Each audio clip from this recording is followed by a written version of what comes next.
Hi, Tellies. It's me, Assis.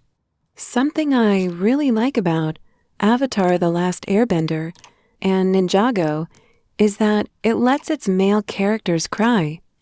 The stereotype that boys can't cry is really toxic. Also, I like how it doesn't undermine their masculinity and they don't just play it for jokes. Bye, Tellies, and don't get beat to death by a crowbar and explode.